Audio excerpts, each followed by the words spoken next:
Seat મળશે. માપણી seat મોટાભાગે જોતા આવડતી નથી. પહેલાં આપણે જૂની માપણી સીટને જ સમજીએ.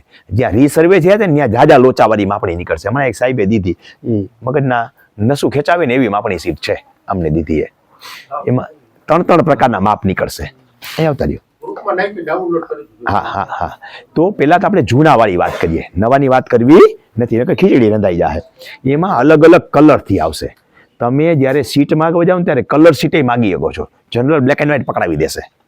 જો તમે અર્જન્ટ માપણી કરી હશે તો કલર સીટ જ તમારો અધિકાર છે, એની મફત મળશે તમને.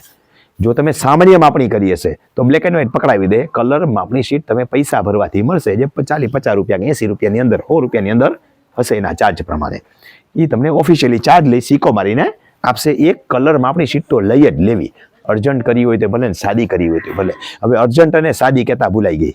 તમે અરજીમાં સિલેક્ટ કરશો એટલે તમને પૂછશે અર્જન્ટ કરવી છે સાદી, અર્જન્ટ જ સિલેક્ટ કરજો. એમાં કાંઈ જાજો ફરક નથી. 1 હેક્ટરે સાદી માપણીની અંદર 600 રૂપિયા છે. પછીના પ્રતિ હેક્ટર એટલે 10,000 ચોરસ મીટર, 1 મીટર વધ્યું ત્યાંથી 19,999 હોય ત્યાં સુધી 300 રૂપિયા વધારે ભરવાના છે. આવી રીતે પ્રતિ હેક્ટર સમજાય ને, 300 વધતા જાય. માનો કે 20,000 ને 1 ચોરસ મીટર છે તો 3 હેક્ટરનો ચાર્જ ભરવો પડે ને. 20,999 સુધી 3 હેક્ટર રહે તો ત્યાં સુધી તમારા 600 રૂપિયા અને બીજા 600 બીજા 300 વાળા 2 વાર એટલે 1200 રૂપિયા થયા. એથી વધારાનું હેક્ટર થાય તો બીજા 300 થયા. તમારી પાસે જમીન એટલી હશે જ નહીં. હેક્ટર એટલે 6 વીઘા થઈ, બરોબર. તો 3 હેક્ટર 4 હેક્ટરનો ચાર્જ એક રિક્ષાવાળા ભાઈ હોય ને, ભાડાવાળા, એના જેટલો થશે. હવે આ સાદી માપણીથી અર્જન્ટ માપણી પ્રથમના 3 ગણા. પ્રથમ હેક્ટરે 3 ગણા એટલે 6 દુ 12 ને 6 તેરી 18 થયા ને. પ્રથમ હેક્ટરે કેટલા થયા? 1800. પછીના પ્રતિ હેક્ટરે 600 રૂપિયા. એ કાઉન્ટ કરી લેવાનું. આ મેં કેલ્ક્યુલેશન બેડ્યું એ જ પ્રમાણે 1800 બેઝિક થયા. એમાં પ્રતિ હેક્ટરે 600 ઉમેરતા જવાનું, તોય મોંઘા નહીં પડે. એટલે એ 60 દિવસમાં 30 દિવસમાં માપણી સીટ આપવી ફરજિયાત છે.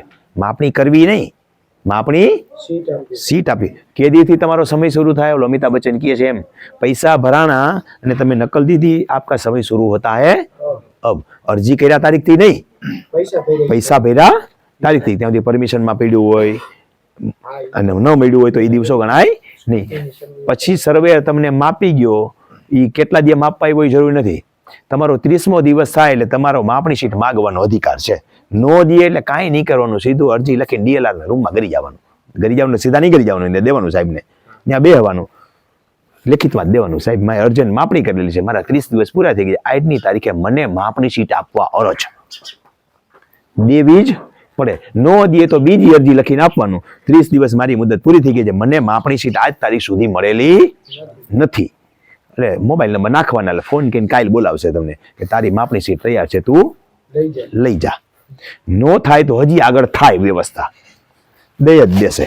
અર્જન્ટ માપણી સરકાર જ્યારે તમારી પાસે 3 ગણા પૈસા લે છે તો કામ પ્રમાણે થાય.